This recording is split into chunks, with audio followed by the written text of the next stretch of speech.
मध्य प्रदेश का नर्सिंग घोटाला लगातार तूल पकड़ता जा रहा है। इस मामले में सीबीआई के अधिकारी भी रडार पर आए थे। अब सीबीआई की दूसरी रिपोर्ट में बड़ा खुलासा हुआ है, जिसमें मध्य प्रदेश के 80% नर्सिंग कॉलेज में अनियमितताएं पाई गई है। इतना ही नहीं, भोपाल में रानी दुर्गावती नर्सिंग कॉलेज का पता लगाने वाले को 1 लाख का इनाम देने के लिए एनएसयूआई ने घोषणा भी की है। पूरा मामला क्या है, आइए जानते हैं। मध्य प्रदेश का बहुचर्चित नर्सिंग महाघोटाला नए खुलासों के साथ गंभीर होता जा रहा है। एनएसयूआई के प्रदेश उपाध्यक्ष रवि परमार ने शुक्रवार को आयोजित पत्रकार वार्ता में नर्सिंग कॉलेज में व्याप्त भ्रष्टाचार और अनियमितताओं पर गंभीर आरोप लगाए। परमार ने कहा कि 2023 में उच्च न्यायालय के आदेश पर शुरू हुई सीबीआई जांच की पहली रिपोर्ट में गड़बड़ियां उजागर हुई। अब सीबीआई की दूसरी रिपोर्ट ने चौंकाने वाले तथ्य सामने रखे। रवि परमार ने बताया कि रिपोर्ट के अनुसार प्रदेश के 667 नर्सिंग कॉलेज में से 309 को डेफिशिएंट यानी कि अपर्याप्त कैटेगरी में रखा गया। यह आंकड़ा पहली रिपोर्ट की तुलना में 4 गुना ज्यादा बड़ा है। पहली और दूसरी रिपोर्ट पर अगर हम विश्लेषण करें तो आपको बता दें कि सीबीआई की पहली रिपोर्ट जो कि फरवरी 2024 में आई थी, उसमें पात्र यानी कि सूटेबल कॉलेज 169 माने गए थे। वहीं डेफिशिएंट यानी कि अपर्याप्त 73 कॉलेज बताए गए थे। अनसूटेबल यानी कि अयोग्य कॉलेजों की संख्या 66 थी। वहीं अब सीबीआई की दूसरी रिपोर्ट आई है जो नवंबर 2024 में आई है। इसमें अपर्याप्त कॉलेजों की संख्या यानी कि डेफिशिएंट कॉलेजों की संख्या बढ़कर 73 से 309 पहुंच गई है। पहली रिपोर्ट में सूटेबल माने गए कॉलेज अब डेफिशिएंट पाए गए हैं, जिससे जांच प्रक्रिया की पारदर्शिता और अधिकारियों की भूमिका पर भी सवाल उठ रहे हैं। रवि परमार ने आरोप लगाया कि नर्सिंग काउंसिल में भ्रष्टाचार का स्तर इतना बढ़ चुका है कि सीबीआई द्वारा डेफिशिएंट घोषित किए गए नर्सिंग कॉलेज को ही इंडियन नर्सिंग काउंसिल यानी कि नई दिल्ली ने 2024-25 सत्र के लिए मान्यता जारी कर दी। यह साबित करता है कि इंडियन नर्सिंग काउंसिल और नर्सिंग कॉलेज संचालकों की गहरी मिलीभगत से भ्रष्टाचार हो रहा है। एनएसयूआई प्रदेश उपाध्यक्ष रवि परमार ने शासकीय Rani Durgavati nursing near high court Bhopal को ढूंढ कर लाने वालों को 1 लाख रुपए देने की घोषणा की, जो कि इंडियन नर्सिंग काउंसिल नई दिल्ली की आधिकारिक वेबसाइट पर 21 नवंबर 2024 को अपलोड मान्यता लिस्ट में शामिल है। भोपाल के आईईएस और मार बेसिलस नर्सिंग कॉलेज और प्रदेश के 1 दर्जन नर्सिंग कॉलेज की इंडियन नर्सिंग काउंसिल द्वारा दी गई मान्यता पर सवाल उठाया और कहा कि जो सीबीआई की डेफिशिएंट लिस्ट में उनको काउंसिल ने किस आधार पर मान्यता जारी की। परमार ने यह भी कहा कि स्पष्ट रूप से दिखाता है कि कैसे फर्जी मान्यताएं देकर छात्रों और देश की स्वास्थ्य व्यवस्था के साथ खिलवाड़ किया जा रहा है। परमार ने आगे कहा कि 2005 से फर्जी नर्सिंग कॉलेज संचालित हो रहे हैं, जिन पर शासन प्रशासन ने ध्यान नहीं दिया। फर्जी नर्सिंग कॉलेज इतने सालों में लाखों छात्र छात्राओं को रजिस्ट्रेशन कर यानी कि उन्हें डिग्री बांट चुके हैं, उनकी भी जांच होनी चाहिए।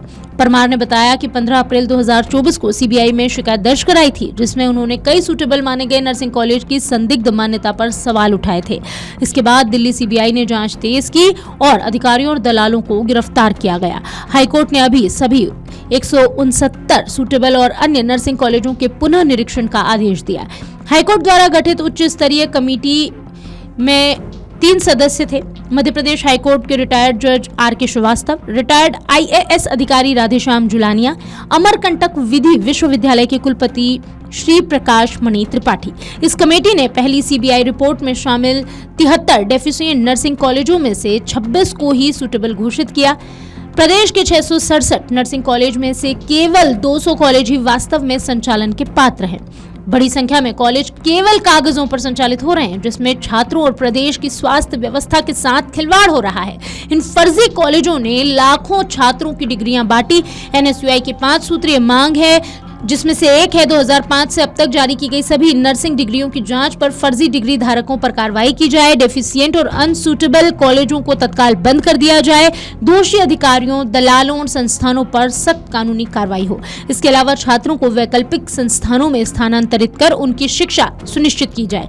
उन्होंने अपनी 5वीं मांग रखी है कि नर्सिंग कॉलेजों की मान्यता प्रक्रिया पारदर्शी बनाने के लिए सख्त निगरानी तंत्र स्थापित किया जाए।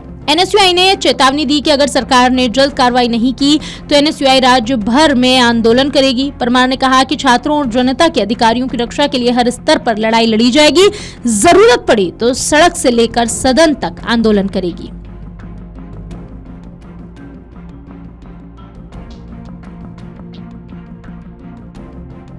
और इंडियन नर्सिंग की वेबसाइट पे भी आपको ये लिस्ट मिल जाएगी। इसमें एक भोपाल का कॉलेज है, government Rani Durgavati college nursing, campus near high court. पहले तो मुझे हाई कोर्ट भी नहीं मिला भोपाल में, मैंने बहुत ढूंढा। और तहसील भोपाल, डिस्ट्रिक्ट भोपाल। इसकी ट्रस्ट है government of Madhya Pradesh, district है भोपाल, पिन कोड है 482001। मतलब इसको गवर्नमेंट संचालित करती है। बीएससी की इसको 60 सीटों की अनुमति दी इंडियन नर्सिंग काउंसिल ने, जो कि देश की सबसे बड़ी संस्था है जो पूरे देश में नर्सिंग कॉलेजों को मान्यता देती है। इस कॉलेज को हमने ढूंढा लेकिन हमें कहीं नहीं मिला। मैं सरकार से मांग करता हूं कि इस कॉलेज को ढूंढने में हमारी मदद करें, और जो भी इस कॉलेज को ढूंढेगा भोपाल में, इसके एड्रेस पर कोई भी मुझे इस कॉलेज को ढूंढ कर देगा, मैं उसको 1 लाख रुपए का इनाम नगद दूंगा। नर्सिंग घोटाले में लगातार नए खुलासे हो रहे हैं, और ये घोटाला आज से नहीं 20 सालों से मध्य प्रदेश में चल रहा था, लेकिन शासन प्रशासन ने इस पे ध्यान नहीं दिया। और आज ये नर्सिंग घोटाला इतना बड़ा हो गया कि ये लाखों छात्रों के भविष्य के बर्बाद कर दिए हैं। मध्य प्रदेश में नर्सिंग घोटाले को लेकर हम लगातार मांग उठा रहे थे, और हमने ग्वालियर हाईकोर्ट ने जब सीबीआई जांच के आदेश दिए फरवरी 2023 में, उसके बाद से सीबीआई जांच हुई और नर्सिंग घोटाले की पोल खुल गई। और हमने जो कहा था कि फर्जी नर्सिंग कॉलेज संचालित हो रहे थे, वो सिद्ध हुआ। उसके बाद जब सीबीआई ने जांच की, हमने कहा कि सीबीआई की जांच रिपोर्ट में गड़बड़ी है। हमने 15 अप्रैल 2024 को सीबीआई की शिकायत की थी। उसके बाद सीबीआई के अधिकारियों की गिरफ्तारी हुई मई में, और कई नर्सिंग कॉलेज संचालकों की गिरफ्तारी हुई, तो वो भी सिद्ध हुआ कि ये सीबीआई की रिपोर्ट में गड़बड़ी थी। हमने नर्सिंग काउंसिल के 2 रजिस्ट्रारों को कहा था कि ये फर्जी है, इनकी नियुक्ति फर्जी है, सुनीता सीजू और चंद्रकला दिग्वैया, इन दोनों को हटाया गया बाद में। लेकिन जब ये रजिस्ट्रार थे उस समय शासन ने इनके ऊपर कोई कार्रवाई नहीं की। हम लंबे समय से कह रहे थे कि नर्सिंग काउंसिल में पदस्थ डिप्टी रजिस्ट्रार चंद्रप्रकाश शुक्ला और लेखापाल राहुल सक्सेना द्वारा लगातार गड़बड़ियां की जा रही है, लगातार अनियमितताएं की जा रही है, लेकिन उनके ऊपर कार्रवाई नहीं की गई। कल हमने तथ्यों के साथ में जब प्रदर्शन किया और उनको निलंबन करने की मांग पर अड़े रहे, तब उनको वहां से काउंसिल से हटाया गया, निलंबित नहीं किया गया। हम शासन से मांग करते हैं उनको तत्काल निलंबित किया जाए। वहीं अभी मध्य प्रदेश में सीबीआई की जो नर्सिंग कॉलेजों की एक रिपोर्ट है, डेफिशिएंट कॉलेजों की एक रिपोर्ट आई है, उसमें 309 नर्सिंग कॉलेजों को सीबीआई ने डेफिशिएंट बताया। 667 कॉलेजों में से 309 नर्सिंग कॉलेजों को दूसरी रिपोर्ट में, पहली रिपोर्ट में 73 कॉलेजों को डेफिशिएंट बताया था।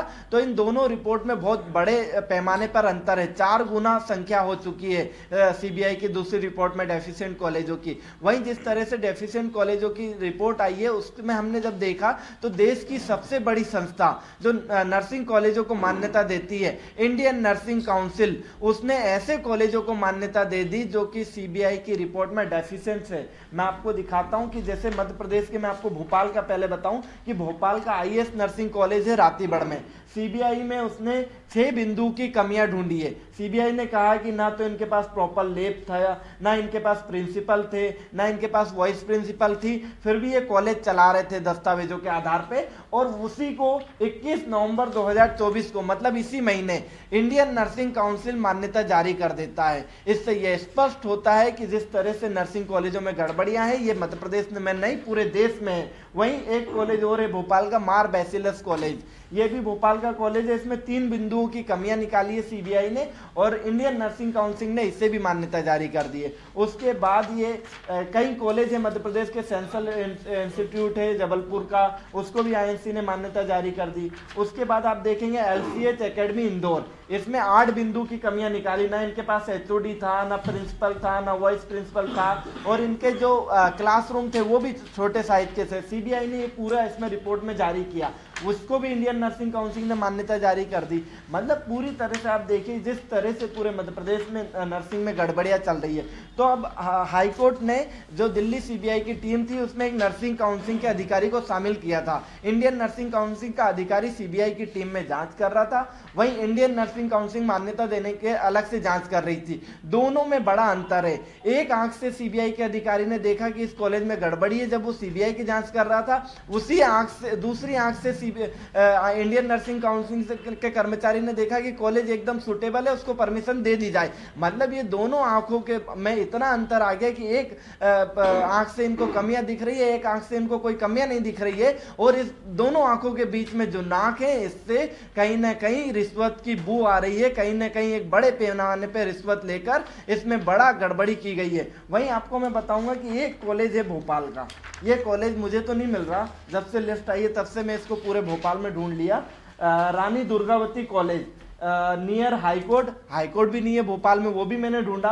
तहसील भोपाल, डिस्ट्रिक्ट भोपाल, इसको संचालित करता है ट्रस्ट जो जिसका नाम है government of Madhya Pradesh. District है भोपाल, सेक्टर का नाम है गवर्नमेंट। इसको 30 सीटें 25 सीटें पोस्ट बीएससी की और बीएससी की 60 सीटें जारी की है इंडियन नर्सिंग काउंसिल ने। अब ऐसे कॉलेजों में गड़बड़ी की जा रही है। वहीं उसके साथ आप देखिए कि जिस तरह से हाईकोर्ट द्वारा एक कमेटी बनाई गई थी कि जो 73 डेफिशिएंट कॉलेज है उनकी कमियां दूर करने के लिए, जिसमें एक रिटायर्ड जज थे, एक रिटायर्ड आईएएस थे और एक अमरकंटक विश्वविद्यालय के कुलपति थे। ये 3 सदस्यीय कमेटी बनाई गई थी।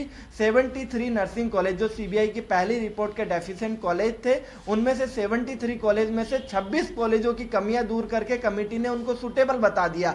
हम कमेटी के सदस्यों से पूछना चाहते हैं कि इनको किस आधार पे, क्या कागजों में देखकर ही इन कॉलेजों को आपने सुटेबल बता दिया? जिस तरह से हमने इन कॉलेजों की छानबीन की तो इन कॉलेजों में कई अनियमितताएं हैं, कॉलेज मानकों को पूरा नहीं कर रहा, उसके बाद भी कमेटी ने इनको सुटेबल बता दिया। हम मांग करते हैं माननीय उच्च न्यायालय से और सरकार से कि कमेटी की रिपोर्ट पूरी सार्वजनिक की जाए, कॉलेजों के दस्तावेज सार्वजनिक की जाए, जिससे कि सबको पता चल सके कमेटी ने किस आधार पर इन कॉलेजों को सुटेबल घोषित किया। वहीं आप देखिए जिस तरह से मध्य प्रदेश में नर्सिंग घोटाला हुआ, जिससे लाखों छात्रों का भविष्य आज भी हदर में अटका हुआ है और एक बड़े पैमाने पर मध्य प्रदेश के 80% से ज्यादा कॉलेज फर्जी घोषित हुए हैं और जो हम लंबे समय से मांग कर रहे थे, वही छात्रों के भविष्य के साथ खिलवाड़ किया जा रहा है, ना उनकी समय पर परीक्षा हो रही है। आज 2020 में जिस छात्र ने नर्सिंग में एडमिशन लिया था वो आज भी फर्स्ट ईयर है, उसका फर्स्ट ईयर का रिजल्ट आज तक जारी नहीं हुआ, ना उसके सेकेंड ईयर के एग्जाम हुए, ना थर्ड ईयर के हुए, ना फोर्थ ईयर के हुए। हमारी सरकार से मांग है कि उनकी तत्काल उनको सुटेबल कॉलेजों में शिफ्ट किया जाए, जितने भी अनसुटेबल और डेफिशिएंट कॉलेज है उनको तत्काल बंद किया जाए और उनके ऊपर कानूनी कार्रवाई की जाए। और हमने मांग की कि सरकार ने आनंद फानन में जो अनसुटेबल कॉलेजों को मान्यता देने वाले अधिकारियों को नोटिस जारी किए थे, जिसमें डिप्टी कलेक्टर थे, तहसीलदार थे, डॉक्टर थे और नर्सिंग ऑफिसर थे, इन लोगों पर आज तक कार्रवाई नहीं हुई। सिर्फ एक नोटिस का कागज इनने जारी कर दिया था, उस कागज के अलावा उन एक भी अधिकारी पर कोई कार्रवाई क्यों नहीं की गई? क्या मध्य प्रदेश में नर्सिंग घोटाला नहीं हुआ? और अगर नर्सिंग घोटाला हुआ है तो फिर इन अधिकारियों पर कार्रवाई क्यों नहीं हुई? अगर आप ये वीडियो YouTube पर देख रहे हैं तो हमारे चैनल को सब्सक्राइब करें और बेल आइकन को दबाना ना भूलें। अगर आप Facebook पर ये वीडियो देख रहे हैं तो हमारे पेज को लाइक करें।